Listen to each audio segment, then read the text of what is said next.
They said it couldn't be done. 6 hours of war, 3 directors, 42 international stars, and a script written in 3 different languages. The Longest Day wasn't just ambitious, it was impossible. But Darryl F. Zanuck didn't care about impossible. He mortgaged his house, fired half the crew, and turned D-Day into the most expensive black and white film ever made.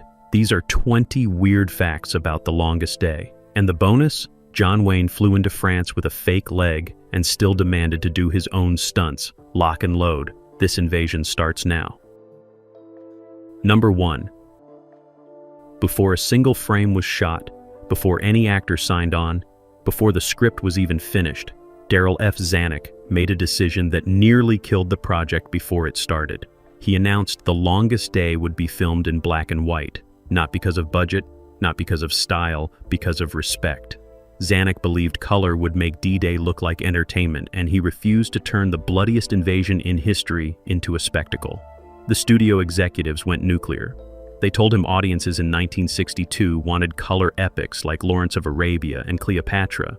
They offered him more money, bigger promotion, even threatened to pull financing entirely. But Zanuck held firm. He said if they forced color on him, he'd walk away and make the film independently. At the final hour, 20th Century Fox backed down, but on one brutal condition. Zanuck had to personally guarantee the budget with his own money. If the film flopped, he'd lose everything. His salary, his house, his career, all of it. So he signed the papers, mortgaged his Malibu estate, and bet his entire fortune on a black and white war movie that everyone said was already dead on arrival. What Zanuck knew, and the studio didn't, was simple. Some stories don't need color to bleed. Here is famed columnist Hedda Hopper, who gives... Number 2. Most films have one director. Maybe 2 if things get messy. The Longest Day had 3, and none of them spoke to each other. Darryl F. Zanuck didn't trust a single vision for a film this massive, so he divided the invasion into 3 separate units. Ken Anakin handled the British and French sequences. Andrew Martin took the American beach landings. Bernhard Wicki shot all the German scenes. Each director had their own crew, their own actors, their own schedule, and their own script pages. They worked in different countries simultaneously, never coordinating, never comparing notes. Zanuck would fly between locations in his private plane, delivering orders, approving footage, rewriting scenes in the air. It was chaos by design.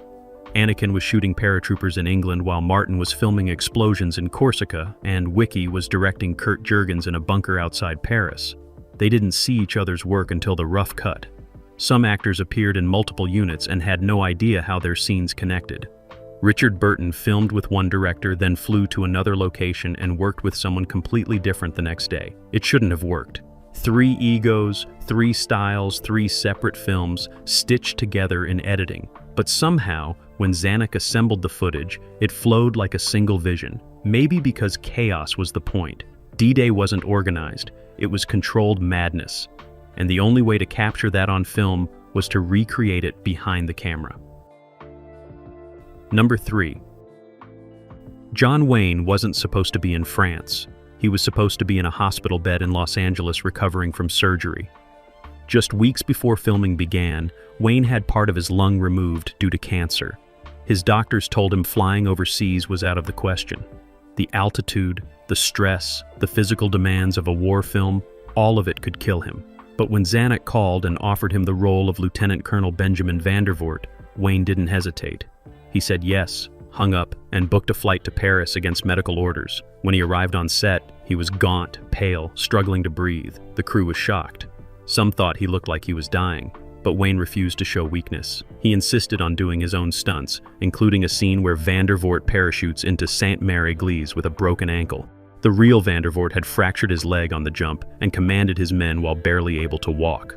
Wayne wanted to match that, so he wore a heavy leg brace under his uniform and limped through every scene without complaint. Between takes, he'd collapse in a chair, gasping for air, but the moment cameras rolled, he stood tall. The other actors watched in silent awe. Here was a man with one lung, fresh stitches, and a body held together by painkillers and pride, refusing to sit down. Wayne later said it was one of the hardest shoots of his career, but he never regretted it, because The Longest Day wasn't just another war movie, it was history, and history doesn't wait for you to heal. Number 4. The film needed thousands of soldiers, not extras dressed as soldiers. Actual military personnel who knew how to march, shoot, and move like trained combat units. So Zanuck didn't call casting agencies. He called governments. The French army provided 500 troops. The British sent an entire battalion. The US military deployed landing craft, trucks, and engineering units. Even the German Bundeswehr contributed men and equipment, despite the uncomfortable optics of German soldiers reenacting their own military's actions during World War II. In total, over 3,000 active-duty servicemen appeared in the film, making it one of the largest military operations in cinema history. But this wasn't Hollywood magic. It was real chaos. The soldiers weren't actors. They didn't hit marks or wait for cues. Some ignored the cameras entirely and just did what they were trained to do, which made the action feel terrifyingly authentic. During the beach landing scenes, several soldiers were injured by the sheer force of the explosions and rough surf. Medics were on standby, not for show, but because this was genuinely dangerous. At one point, a landing craft nearly capsized with a full crew inside, and it took Navy divers to stabilize the vessel before anyone drowned. Zanuck loved it. He told his crew, "This isn't a movie, this is a war." And in a way, he was right. Because when you put thousands of real soldiers on a beach with real explosives and real equipment, you're not recreating history. You're reliving it. And that line between film and reality, it got blurred fast. It's a brilliant picture, a picture that every woman and man will. Number 5.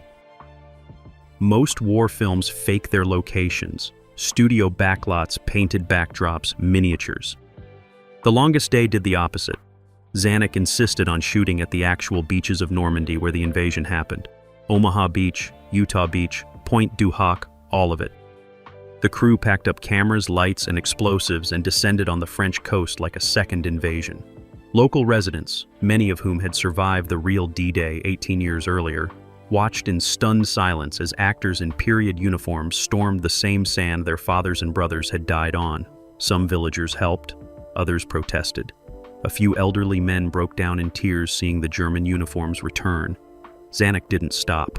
He believed authenticity required real geography, real weather, real tides. So they filmed during the same season as the actual invasion, hoping to capture the same overcast skies and rough seas. Mother Nature cooperated brutally. Storms delayed shooting for days. Waves destroyed equipment. Actors got hypothermia from the cold water. One cameraman nearly drowned when a rogue wave knocked him off a cliff at Pointe du Hoc. But Zanuck wouldn't move to a safer location. He wanted the danger. He wanted the discomfort. He wanted everyone on set to feel, even for a second, what those soldiers felt on June 6, 1944. And when you watch the film, you can see it. The cold, the fear, the chaos. It's not acting, it's survival. Because they weren't just filming on those beaches, they were fighting them all over again.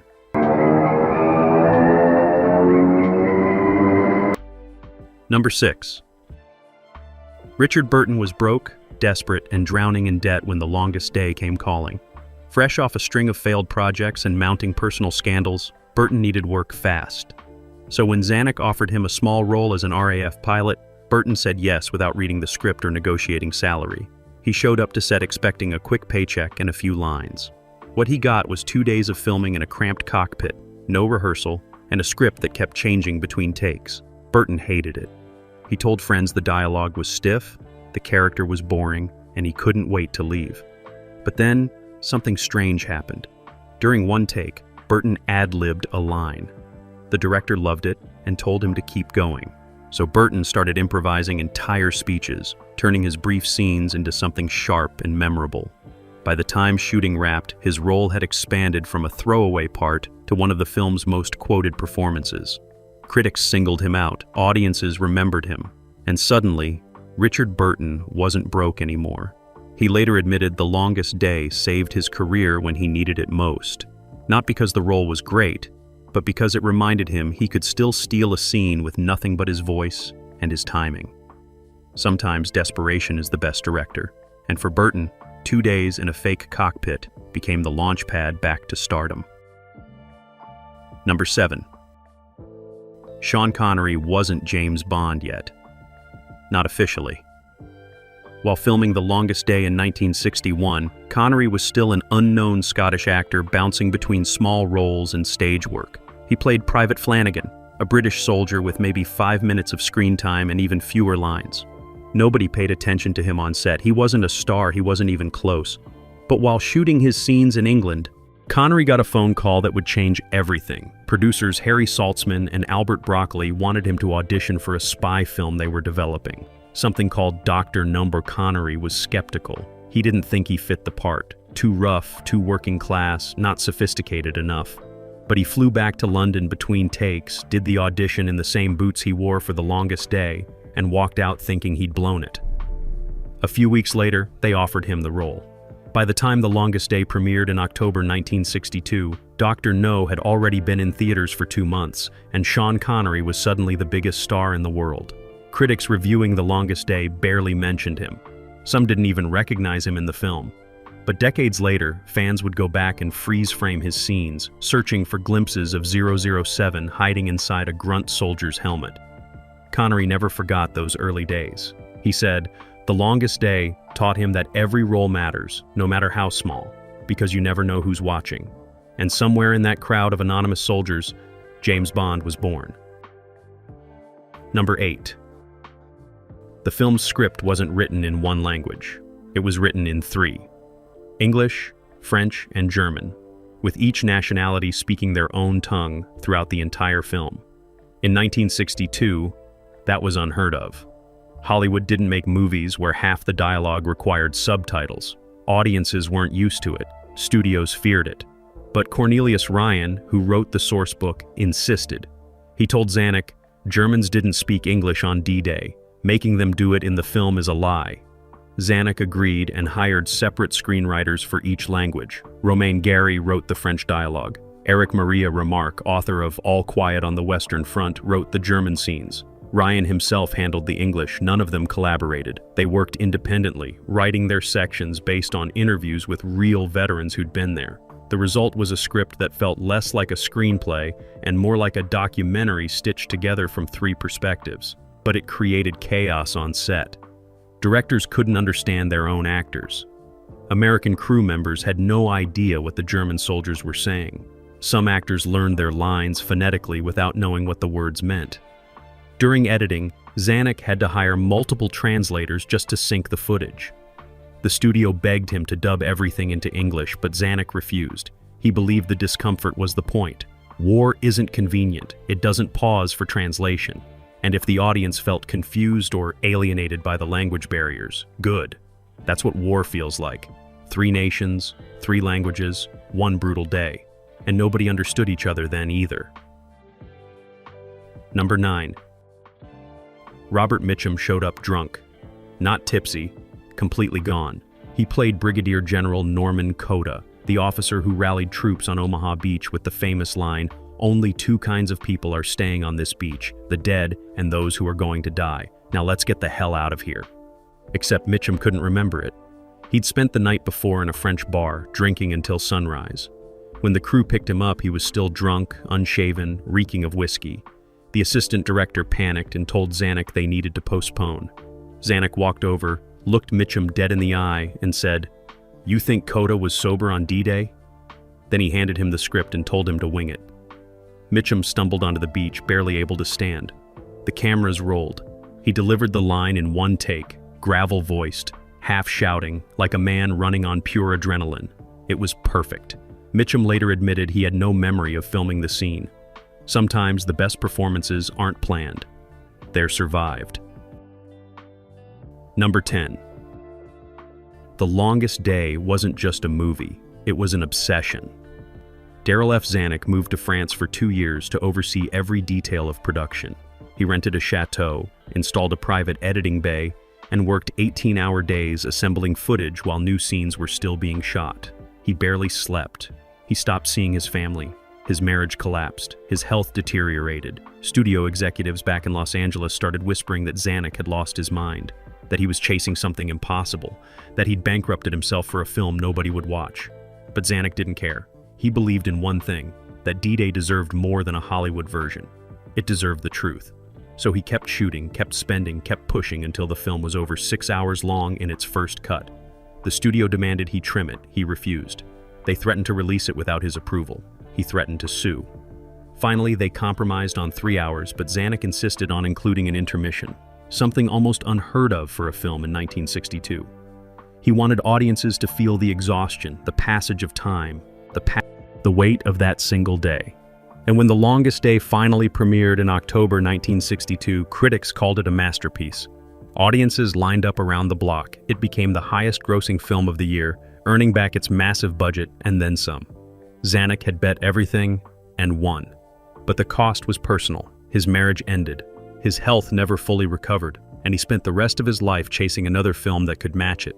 He never found one, because The Longest Day wasn't just the longest day for the soldiers who lived it, it was the longest day of Zanuck's life too. Number 11. The parachute drop wasn't supposed to be real. The plan was simple. Use dummies for the wide shots, stunt doubles for the close-ups, and camera tricks for everything else. But Red Buttons, playing Private John Steele, refused. He wanted to actually jump. The problem? Buttons had never parachuted before in his life. He had no training, no experience, just a wild idea that doing it for real would look better on camera. The stunt coordinator tried to talk him out of it. Too dangerous, too unpredictable, too many things that could go wrong. But Buttons kept pushing until Zanuck finally agreed to let him try one practice jump with military instructors. They took him up in a plane over a drop zone in France, gave him a 10-minute crash course, and told him to pull the cord when he counted to 3. Buttons jumped. He forgot to count. The chute deployed late and he came down hard, slamming into the ground so fast he dislocated his shoulder. Medics rushed over. The stunt coordinator screamed at Zanuck, and Buttons, lying in the dirt, grinning through the pain, said, "Let's do it again." They didn't.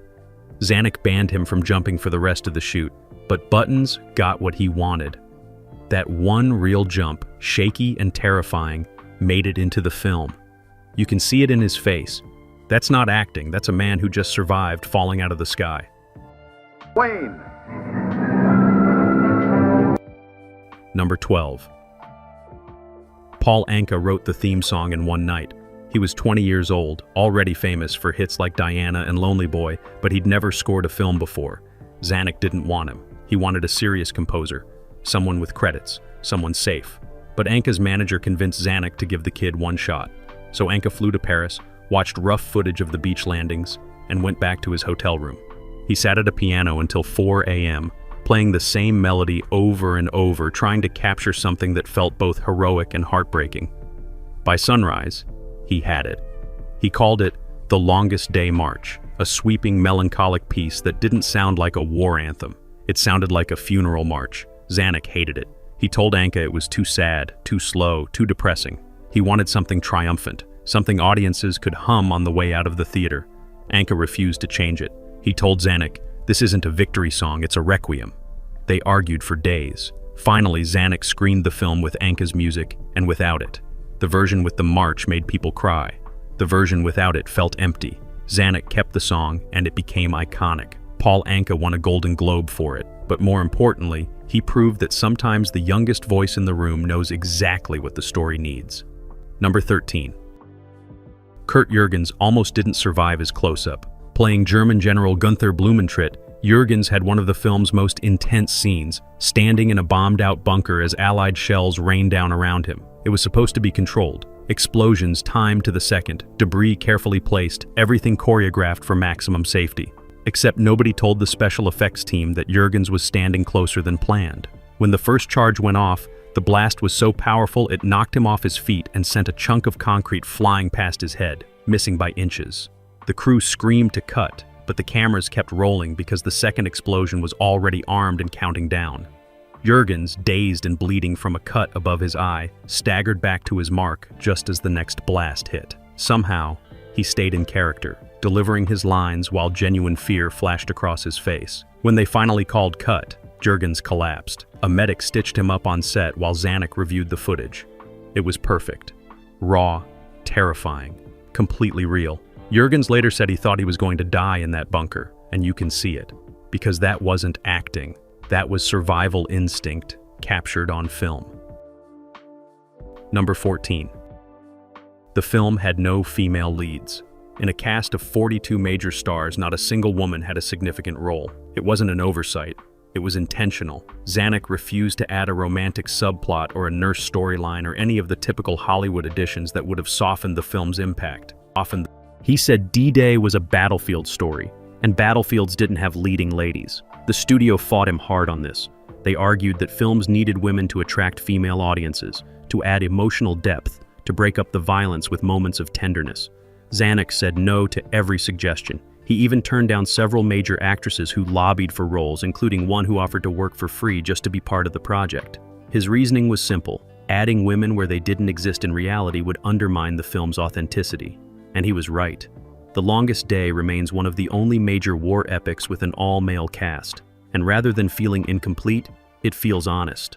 There's no romantic distraction, no forced sentiment, just the brutal reality of men facing death together. Some critics called it cold, others called it pure, but nobody could deny it was different. And in 1962, different was dangerous.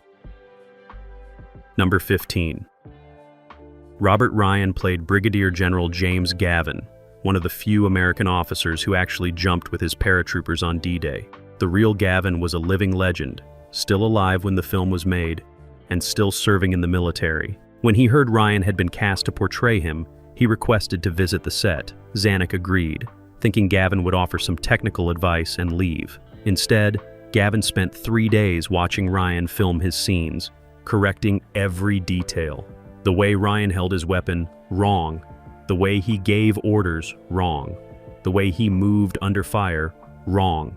Ryan was a seasoned actor who'd done multiple war films, but Gavin wasn't impressed. He told Ryan, "You're playing a soldier. I'm trying to help you play me." So Ryan started over. He followed Gavin around, copied his posture, his mannerisms, even his speech patterns. By the third day, Gavin nodded approvingly and left without another word. When Ryan finally saw the finished film, he sent Gavin a letter thanking him for the toughest coaching of his career. Gavin wrote back with one line, "You got the jump right, that's all that mattered." For an actor used to praise, it was the highest compliment Ryan ever received. Number 16.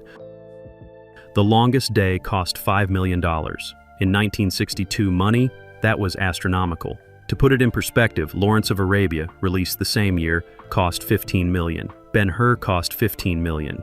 Cleopatra nearly bankrupted Fox at $44 million. Zanuck's film was relatively modest by comparison, but here's the catch. It was filmed in black and white, which was supposed to be cheaper. The fact that it still cost $5 million meant every dollar went into authenticity. Real soldiers, real locations, real equipment, and real danger. No studio backlots, no painted skies, no miniature ships. When you see landing craft hitting the beach, those are actual military vessels. When you see thousands of soldiers storming the sand, those are real troops. When you see explosions tearing through bunkers, those are real charges set by real demolition experts. The studio accountants lost their minds trying to track where the money went. Zanuck didn't care. He told them, "You can't fake history." And he was right, because when The Longest Day hit theaters, audiences knew immediately they were watching something different, something real. And that authenticity, that refusal to cut corners or fake the details, it became the film's greatest asset. You can't buy that kind of credibility. You have to earn it, one dangerous shot at a time. Number 17. Henry Fonda almost walked off the set. Playing Brigadier General Theodore Roosevelt Jr., Fonda expected a substantial role with meaningful screen time. Instead, he got 3 scenes and maybe 10 minutes of footage. He was furious. He'd been promised a major part, and now he was essentially a cameo. Fonda confronted Zanuck in front of the crew, demanding script changes and more scenes. Zanuck refused. He told Fonda, "Roosevelt was there for 10 minutes of the real battle. That's how long you get in the film." Fonda threatened to quit. Zanuck told him to go ahead. They'd replace him by morning. For 2 days, Fonda sulked in his trailer, refusing to come out. The production shut down scenes waiting for him to decide. Finally, Fonda's agent flew to France and talked him down. He explained that sometimes the smallest roles leave the biggest impact, and that playing Roosevelt even briefly was an honor. Fonda returned to set, apologized to no one, and filmed his remaining scenes in silence. But something shifted. He stopped trying to expand the role and instead focused on making every second count. And it worked. His performance became one of the film's most memorable, proving that Zanuck was right. It's not about screen time, it's about presence. Number 18. The film's premiere was held simultaneously in 4 countries. October 4th, 1962. Paris, London, New York, and Bonn, Germany, all screening The Longest Day at the exact same moment, coordinating time zones, projectors, and celebrity appearances across 4 nations was a logistical nightmare. But Zanuck insisted. He wanted the premiere to reflect the international nature of D-Day itself, a single event experienced simultaneously by multiple nations. French President Charles de Gaulle attended in Paris. Princess Margaret watched in London. New York's Criterion Theater packed with veterans who'd actually fought on the beaches. And in Germany, the screening sparked controversy. Was it appropriate to premiere a film depicting German military actions so soon after the war? Zanuck didn't back down. He believed the film showed all sides with respect, that Germans deserved to see their own history portrayed honestly. The gamble paid off. Reviews in all 4 countries praised the film's balance and authenticity. For one night, 4 nations stopped and remembered the same day from different perspectives, just like the movie itself. Number 19. The Longest Day premiered just 16 days before the Cuban Missile Crisis. When audiences sat down to watch an epic film about World War II, they had no idea they were sitting on the edge of World War III. Within 2 weeks of the premiere, American and Soviet forces would be in a nuclear standoff that brought the world closer to annihilation than ever before. Suddenly, the film's depiction of war felt less like history and more like prophecy. Theater owners reported packed crowds, not just for entertainment, but because people needed to see what war actually looked like before the next one started. Some veterans brought their families, wanting them to understand what they might face. The film's tagline, "The greatest war movie ever made," suddenly carried different weight. It wasn't just a boast, it was a warning. And when the missile crisis finally ended on October 28th and the world stepped back from the brink, The Longest Day remained in theaters for months. Not as escapism, but as a reminder. That war is hell, that victory costs everything, and that humanity had barely survived the last one. Box office records shattered. But nobody was celebrating. They were just grateful to still be alive to watch movies at all. Number 20. When filming finally wrapped, Darryl F. Zanuck gathered the cast and crew for one last meeting. He was exhausted, broke, and emotionally hollowed out by 2 years of obsessive work. Someone asked him if he'd do it again, knowing what he knew now about the cost, the chaos, the personal sacrifice. Zanuck paused for a long moment, then said, "Not for any amount of money." He meant it. The Longest Day nearly destroyed him. His marriage ended in divorce shortly after the premiere. His relationship with 20th Century Fox deteriorated. His health declined rapidly. But when asked if he regretted making the film, he always said no. Because The Longest Day accomplished something Hollywood rarely achieves. It told the truth. Veterans who'd been on those beaches watched the film and wept, not because it was entertaining, but because someone had finally gotten it right. They wrote letters to Zanuck by the thousands, thanking him for honoring their story without Hollywood's usual propaganda or sentimentality. Those letters, Zanuck said, were worth more than any profit the film made, because the men who lived it recognized themselves in every frame.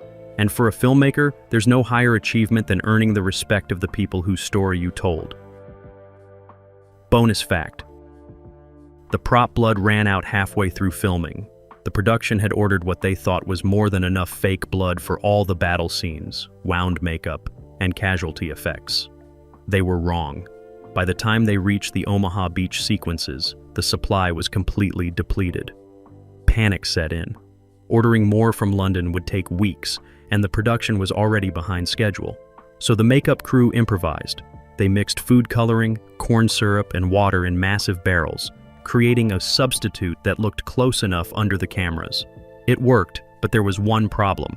The mixture attracted flies, hundreds of them, swarming around wounded extras lying in the sand, crawling on their faces, landing in their mouths. Some actors broke character and ran. Others toughed it out, swatting flies between takes while covered in sticky fake blood. The footage made it into the film. If you watch closely during the beach landing scenes, you can see real flies on the actors. Zanuck refused to cut those shots. He said the flies added to the realism, that real battlefields attracted insects to blood and death. The makeup team was mortified. But Zanuck was right. Those flies, unplanned and disgusting, made the scenes feel more authentic than any amount of Hollywood polish ever could. Sometimes the best details are the ones you never meant to include.